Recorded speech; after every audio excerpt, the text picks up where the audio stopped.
할렐루야. 주말씀교회 아침 묵상입니다.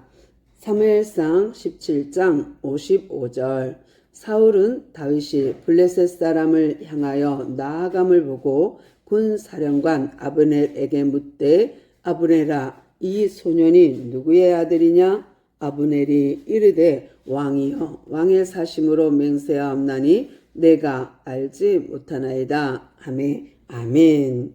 참 이상한 현상입니다. 알 수 없고 이해 안 되는 대목이기도 한데요. 무엇이냐면 사울이 조금 전에 다윗에게 옷을 입혔어요. 갑옷을 입혔고 창을 들렸어요.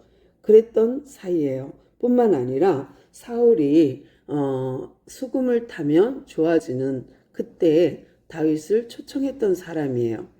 이미 통성명했고 이미 알고 있는 상황인데도 불구하고 그가 블레셋 사람 골리앗을 죽이고 그 머리를 들고 올 때에 정말 그걸 알지 못한다?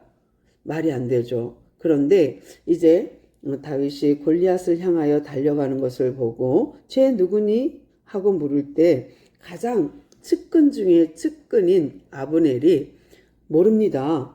왕이요, 왕의 사심을 두고 맹세하옵나니 모릅니다 라는 거예요. 아브넬도 이해 안 되고 사울도 이해 안 되죠. 그런데 골리앗을 죽이고 그 머리를 들고 온 다윗 역시 말이 안 되는 말을 합니다.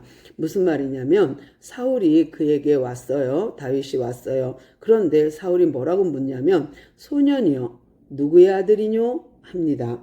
그러니까 다윗은 또 천연덕스럽게 네, 저는요 베들레헴 사람 이새의 아들입니다 하고 대답합니다.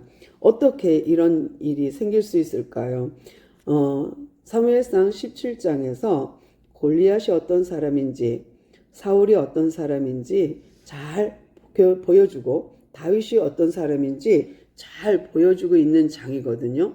근데 17장에 장황하게 정말 골리앗과 다윗의 대결을 보여줬고, 그런데 마지막에 사울의 상태를 보여줍니다. 사울은 악신이 들려서 정상적이지 못하니까 신하들이 수금을 잘 타는 사람을 데려다가 음악 치료를 했거든요.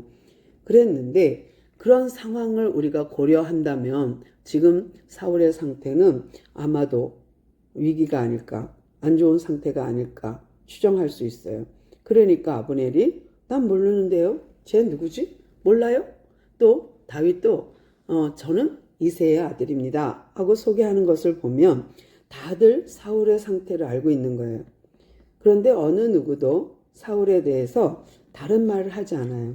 그냥 사울이 물으면 물음에 답하는 그런 아브넬, 물음에 답하는 다윗의 모습을 보면서 참 사울의 상태가 많이 심각하군요 하는 생각을 하게 됩니다. 오늘도 우리가 하루를 보내면서 영적으로 악신이 들린 사람도 만날 수 있겠죠.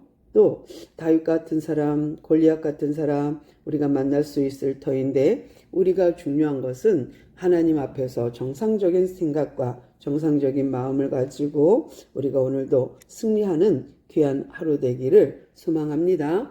주님 감사합니다. 오늘도 우리가 정상적인 사고를 가지고 정상적인 행동할 수 있도록 주여 도와주옵소서. 사울의 상태를 면밀히 살필 줄 아는 우리가 되게 하시고 골리앗의 상태를 정확히 볼 수 있는 우리가 되게 하사 모든 영적 전쟁에서 우리가 승리하게 하옵소서. 오늘도 우리 함께 하신 주님을 찬양하며 예수님의 이름으로 간절히 기도드려옵나이다. 아멘.